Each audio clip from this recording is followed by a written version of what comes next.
कैसे हैं आप सभी? आई होप आप सभी अच्छे होंगे ना। आप सभी लोगों की एग्जाम के रिगार्डिंग प्रिपरेशन काफी अच्छी चल रही होगी। अगर आप भी अपने बोर्ड के एग्जाम में 95% प्लस मार्क्स लाना चाहते हैं तो आप बिल्कुल राइट प्लेटफॉर्म पे हैं। आज की वीडियो में मैं आपसे डिस्कस करने वाली हूँ अपनी खुद पर अप्लाई की गई स्ट्रेटेजी को, जिससे मैं 95 प्लस मार्क्स अपने एग्जाम में लेकर आई थी। तो आपको बताऊंगी आप भी कैसे 95% प्लस मार्क्स लेके आ सकते हैं। आप सभी को पता है अभी हमारा नवंबर मिड चल रहा है, ठीक है। दिसंबर में सभी बच्चों के प्रैक्टिकल्स भी होंगे, प्री बोर्ड भी स्कूल में साथ के साथ लिए जाएंगे। तो अभी इस टाइम पे आप लोगों को बहुत सारा बर्डन है। बच्चों के कमेंट्स भी आ रहे हैं कि मैम हमें कंप्लीट स्ट्रेटेजी बता दीजिए जिससे हमारा जो एग्जाम का स्कोर है काफी अच्छा हो जाए। अभी तक हमने रिवीजन भी अच्छे से नहीं किया है, कई बच्चों के तो स्कूल में सिलेबस भी कंप्लीट नहीं हुआ है। तो मैम हम ऐसा क्या करें जिससे हमारा जो एग्जाम में जो रिजल्ट आएगा वो काफी अच्छा आए। तो अभी इस टाइम पे देखिए आप बहुत सारी प्रॉब्लम फेस कर रहे हैं। एक तो आप लोगों के पास टाइम की कमी है। क्या है? टाइम की आप लोगों के पास कमी है, क्योंकि आप लोगों को प्रैक्टिकल्स भी आप लोग प्रिपेयर कर रहे होंगे। साथ के साथ आपके स्कूल में प्री बोर्ड की डेटशीट भी अनाउंस कर दी गई होगी कि प्री बोर्ड्स भी आपके लिए जाएंगे।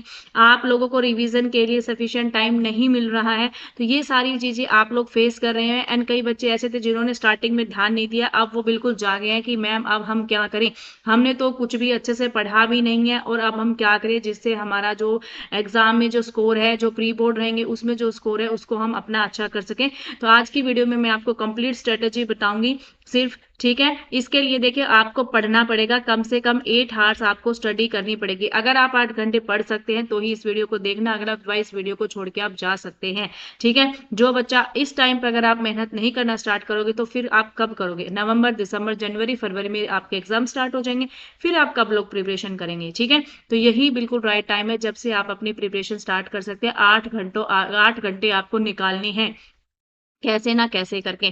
देखिए 8 आवर्स तो आप स्कूल में ही रहते हैं मोस्टली। आप बच्चे क्या होते हैं, 8 घंटे स्कूल में आप लोग होते हो।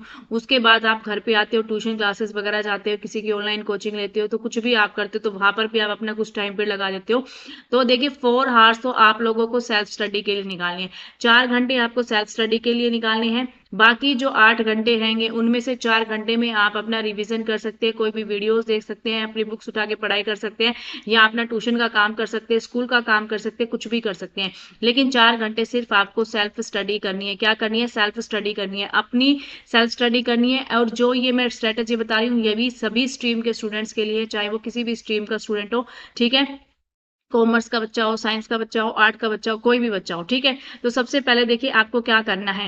आज सबसे पहले बैठ के जैसे ही आप ये वीडियो देखते हो आपको एक शॉर्ट डायरी बनानी है, ठीक है। शॉर्ट डायरी में आपको क्या लिखना है? सिलेबस लिखना है। क्या सिलेबस लिखना है? ये सिलेबस नहीं लिखना कि एग्जाम में क्या रहना है, बिल्कुल भी नहीं।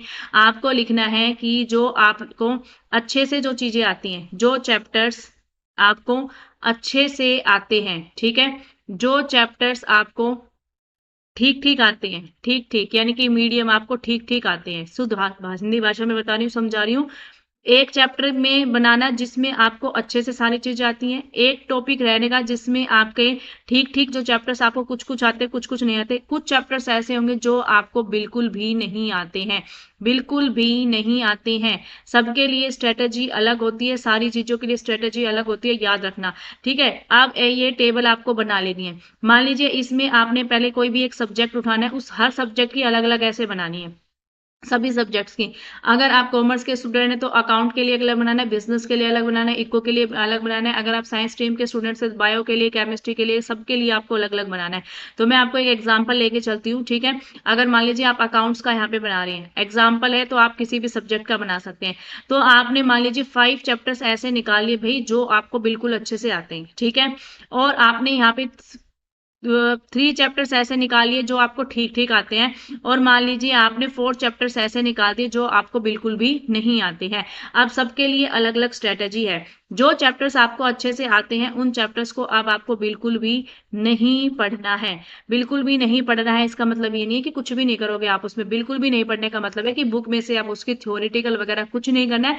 इसमें सिर्फ आपको PYQ लगाने हैं। क्या लगाने? सॉरी, यहाँ पर सिर्फ और सिर्फ आपको PYQ लगाने, प्रीवियस ईयर का क्वेश्चन उठाओ उसको सोल्व करो, ठीक है। जो चैप्टर्स आपको ठीक ठीक आते हैं उसमें आपको सिर्फ क्या करना है, वन शॉर्ट वीडियो देखनी है। वन शॉर्ट वीडियो आपको यूट्यूब पर काफ़ी मिल जाएगी। यूट्यूब पर नहीं मिलती है तो फिर भी आप अपनी बुक में से क्विक रिवीजन कर सकते हैं। सबसे पहले यहाँ पर वन शॉर्ट वीडियो देखना है, कंप्लीट चैप्टर की डिटेल आपको मिल जाएगी उस चैप्टर में क्या क्या है। ठीक है, वन शॉर्ट वीडियो देखने के बाद उस चैप्टर के आपको PYQ लगाने स्टार्ट कर देने हैं बाद में। ठीक है, उसके बाद जो चैप्टर्स आपको बिल्कुल भी नहीं आते तो उसको जो आप अपनी सेल्फ स्टडी में रखना।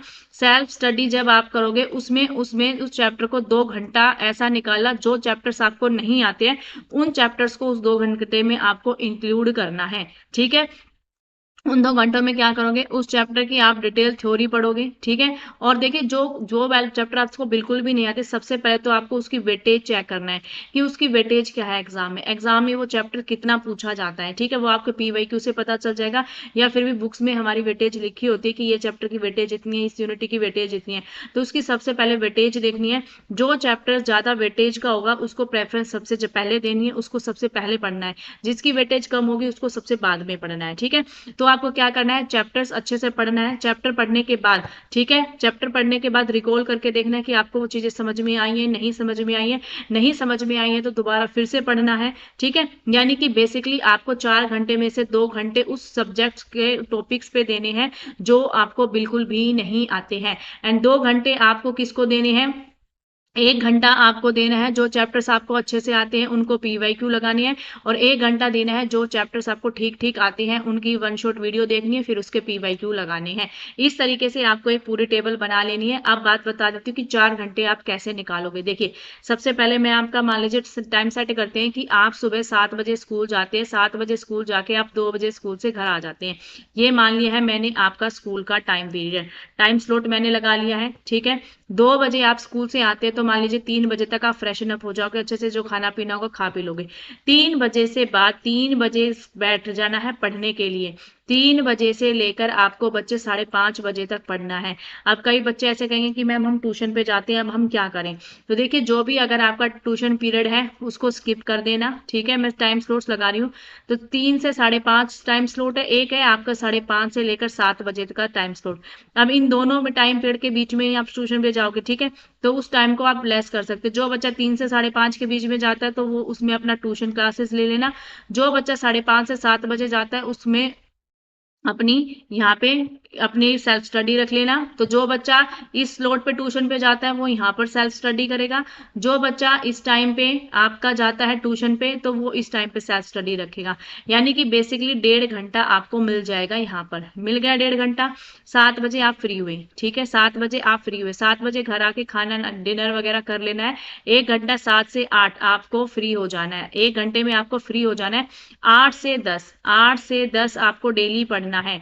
8 से 10 में आप क्या करोगे, देखिए आप यहाँ पे जो सेल्फ स्टडी करें इसमें या तो आप अपना स्कूल का वर्क कर सकते हैं, अपना ट्यूशन का वर्क कर सकते हैं, वो चीजें यहाँ पे कवर कर सकते हैं।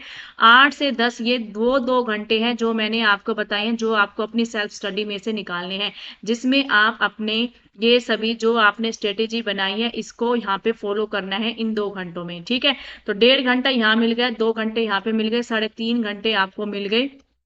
अब 10 बजे के बाद अगर आप सोना चाहते हो तो सो सकते हैं, क्योंकि नींद लेना भी सबसे ज्यादा जरूरी है। अगर नींद नहीं लोगे तो आप परेशानी में आ जाओगे।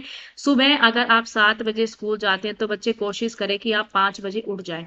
5 बजे उठ के थोड़ा सा घूमो फिरो टहलो। ठीक है, 5:30 बजे आप अपनी बुक्स लेके बैठ जाओ। 5:30 से लेकर 6:30, 6:30 तक 1 घंटा ना निकाल पाओ तो कम से कम आधा घंटा आपको सुबह मॉर्निंग में निकालना है। एंड उस मॉर्निंग में आप क्या करोगे, लर्निंग वर्क करोगे स्पेशली, क्योंकि जो चीजें लर्निंग की होती हैं उसको आप अच्छे जब फ्रेश माइंड से करोगे तो आप उसको अच्छे से अपना लर्न कर पाओगे। अपने फॉर्मूलाज रिवाइज कर सकते हो, किसी भी टॉपिक को रिवाइज कर सकते हो। जो आपको डिफिकल्ट लगता है ना उसको आप मॉर्निंग में करना उस आधे घंटे में। तो 4 घंटे इस तरीके से आप अपनी सेल्फ स्टडी के लिए भी निकाल लोगे। अब बच्चे बोलेंगे कि मैम प्रैक्टिकल किस समय बनाए, प्रैक्टिकल कब बनाए, प्री बोर्ड की प्रिपरेशन कब करें। तो देखिए, प्री बोर्ड की प्रिपरेशन आप अपने ट्यूशन क्लासेस पर कर सकते हैं, जो मैंने आपको टाइम स्लॉट दिया है 1.5 घंटे का। ठीक है, अगर आप ट्यूशन पे भी नहीं जाते हैं तो ये 1.5 घंटे आपको एक्स्ट्रा मिल रहे हैं, ये भी याद रख लेना। ठीक है, तो ये 1.5 घंटे में आप क्या कर सकते हो, अपनी प्री बोर्ड की प्रिपरेशन कर सकते हो।